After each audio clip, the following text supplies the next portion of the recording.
ultimately it's not a big increase. It's $2.90 to $3.10. But every time the MTA raises the fare, it renews the debate about the extent to which public transit should be subsidized in New York. And it also raises the debate about how wisely the MTA is spending the money that it has. Passengers took 1.3 billion subway trips last year. If you add 10 cents to each of those trips, you would come up with $130 million extra dollars.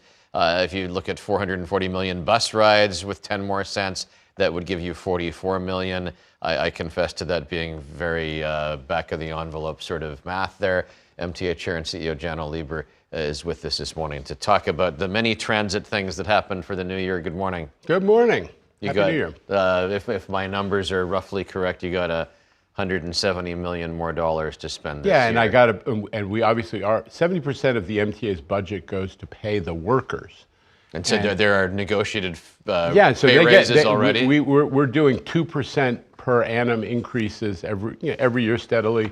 So you spent the money already? And they're getting 3 to 3.5% annual increases based on collective bargaining and the realities of inflation.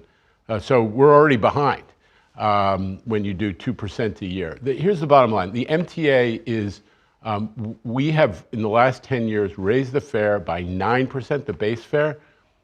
General inflation has been 31%. So you feel you've done well versus the cost of living? Oh yeah, I mean we're unbelievable. And affordability is one of our principal goals. But let me just say clearly, public transit is one of the things that makes New York affordable. It's 15% the cost of owning a car. It's a great, I believe it's a great bargain compared to what it means to own a vehicle, let alone paying for gas and parking and a ton of other things. So we think we're doing pretty well. What about all the social media griping yesterday? Oh, it's $6 round trip now. That's not fair. Listen, anytime there's change, anytime anything goes up in price, but I challenge anyone to go look at what something in their life cost over the past 10 years and see we're less than a third of what general inflation is.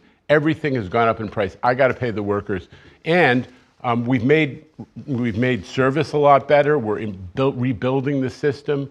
We are, thanks to the NYPD, it's a much safer system than it was before COVID. 14% crime down.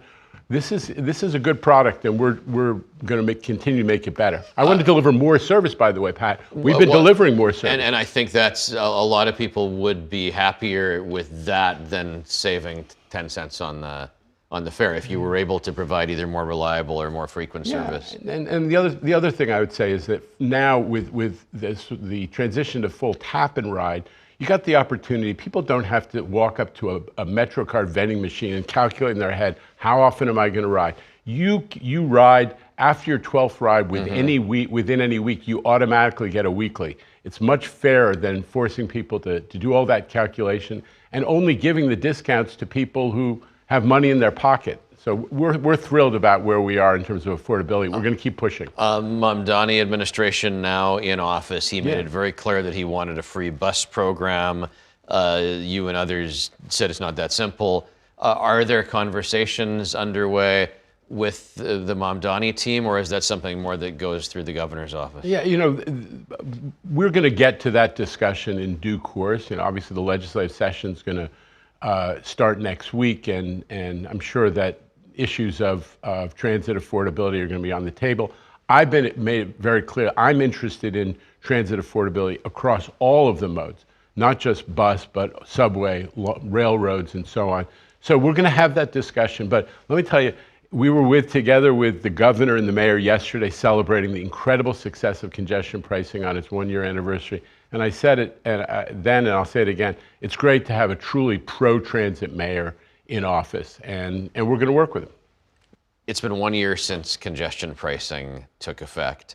By your count, you are A, getting the revenue you wanted, and B, you believe that traffic has improved in Manhattan. Yeah, I mean, it's not just us believing it. The New York Times yesterday did a huge spread on all of the statistics that related to congestion pricing program, and I think they said by all metrics it is is a success.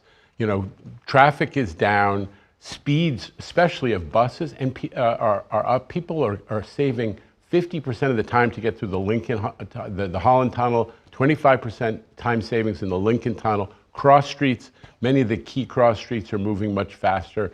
And all of the downside concerns, air quality, traffic outside the central business districts have proved not to be a problem. It's a huge success. We had Susan Lee on the program Yeah. yesterday. She was still pushing back on the environmental, the pollution part.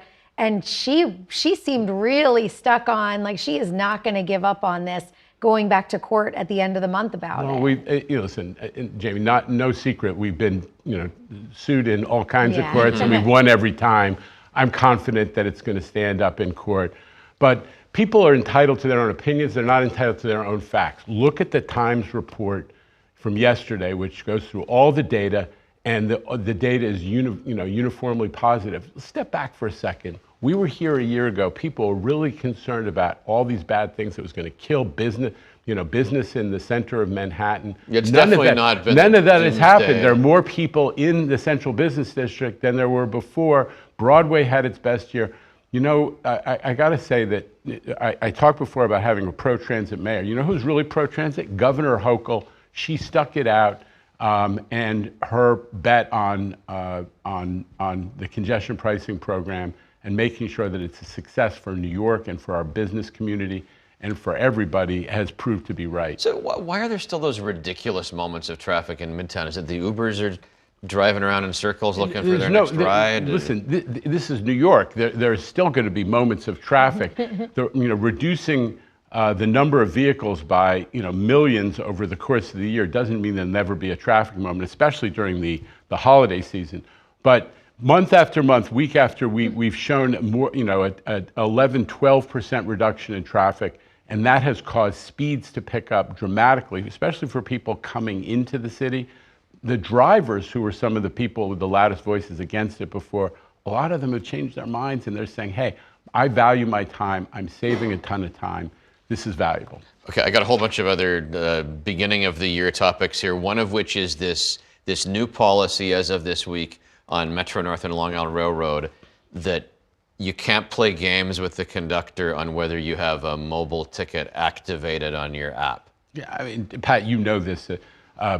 What happened is train time, buying tickets on the mobile app on the Long Island Railroad and Metro North is a huge success. People love that app. On the Google Play Store, I think it gets a 4.9. It's a two-step process, though. You buy the ticket and it sits in a wallet, and then you're supposed to activate it, which makes it unusable at some other time. Yeah, and the problem is that people are playing games. They don't activate until the conductor shows up. In many cases, they don't even buy the ticket until the conductor shows up. So it's slowing the conductors down.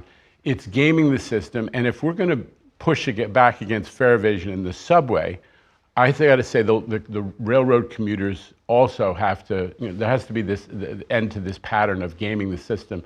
Jamie and I were talking a couple minutes ago. You see it all the time. People pretending that they've bought a ticket or, I can't get connectivity. Oh, I just don't have Wi-Fi I don't have Wi-Fi. And the conductors can't get through the thing. So as of now, buy the ticket just like you did before, but activate it. And if you don't activate it, you get a series of warnings, and potentially you lose access to your mobile ticketing as an option if you're gaming the system again and again and again.